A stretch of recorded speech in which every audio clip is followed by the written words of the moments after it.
Chapter है ना, उसका 9वां क्वेश्चन देखिएगा। बेटा बोला गया है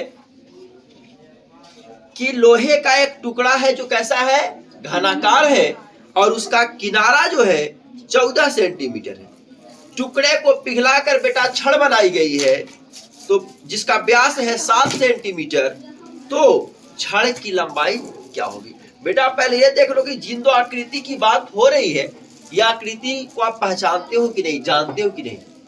तो बेटा छड़ की बात हो रही है, तो छड़ जो होता है वो बेलनाकार होता है। छड़ कैसा होता है? और घनाकार तो बोला ही एक है, ठीक है ना। अब यहाँ पर आकृति चेंजिंग हो रहा है बेटा, घन को पिघलाया गया है और छड़ बनाया गया है। और मैं आप लोगों को बार बार कहते आ रहा हूँ कि बेटा आकृति चेंजिंग की बात आ जाए, बेटा पिघलाने की बात आ जाए, बेटा कितना त्रिविमीय आकृति में अटेगा इसकी बात आ जाए, तो हमारा ध्यान कहाँ जाना चाहिए? आयतन पे जाना चाहिए। यानी हम लिखेंगे बेटा घनाकार लकड़ी, लकड़ी है ना बेटा, लोहा है ना, घनाकार लोहा के किनारे की लंबाई बराबर कितना? कितना? 14 सेंटीमीटर। कितना है? 14। शुद्ध से पिघलाया गया है ना इसे, आयतन बराबर। तो क्या होता है? भुजा के भुजा कितना है? अब इसको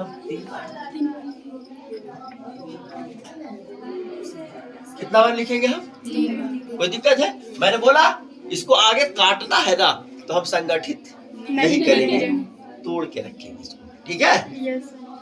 फिर बेटा इस घन को पिघलाकर क्या बनाया गया है? छड़ बनाया गया है। तो छड़ की व्यास दे रखा है कितना? 7 सेंटीमीटर। और मैंने आपको बताया है कि जहां आपको व्यास मिलेगा मेंसुरेशन में, हमारा निगाह कहाँ जाना चाहिए? सॉरी निगाह नहीं बेटा, ध्यान कहाँ जाना चाहिए?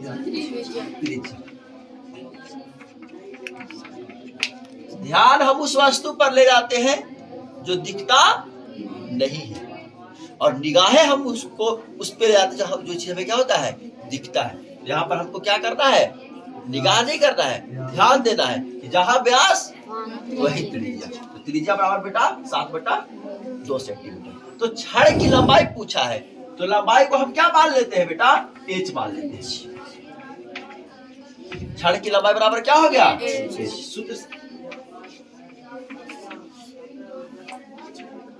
छड़ का आयतन बराबर छड़ का पाई आर स्क्वायर। छड़ कैसा है?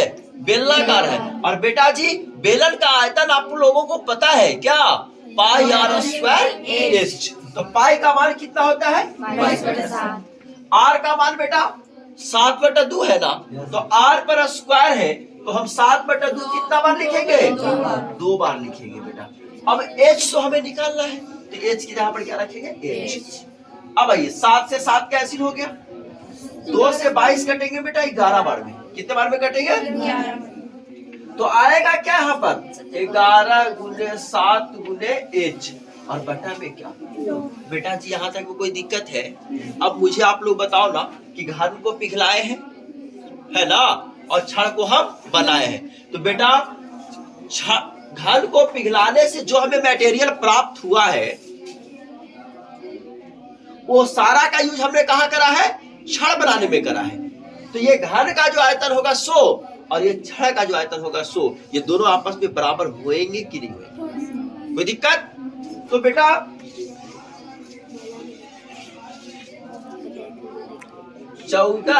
लिखेंगे प्रश्न से, क्या लिखेंगे? प्रश्न से, यानी 14 × 14 × 14 इज इक्वल टू क्या हो जाएगा? 11 × 7 × h बटा क्या? बेटा जी नीचे कुछ नहीं तो क्या देंगे? 1 देंगे। 2 भिन्न और बीच में क्या है? तो ऊपर वाले को ऊपर से काटेंगे और नीचे वाले को, और नहीं कटेगा बेटा तो हम क्रॉस मल्टीप्लिकेशन करेंगे। क्या करेंगे? देखिए तो 7 से 14 कितना बार में कट रहा है? 2 बार में कट रहा है। और कट रहा है क्या? नहीं कट रहा है। अब 11H1 में गुना करेगा तो 11H हो जाएगा ना। अब 14 गुने 14 करिएगा बेटा तो आएगा आपका 196, 56 नहीं बेटा 196 आएगा। और 196 गुने 2 करिएगा तो आएगा 392।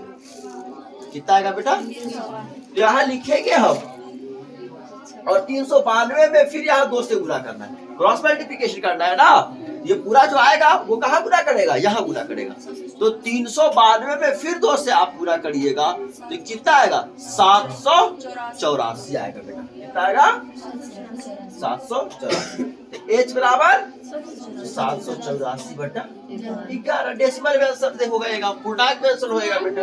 11 सत्य से कोई जरूरी होगा पूर्णांक में, डेसिमल में नहीं बोल सकते क्या?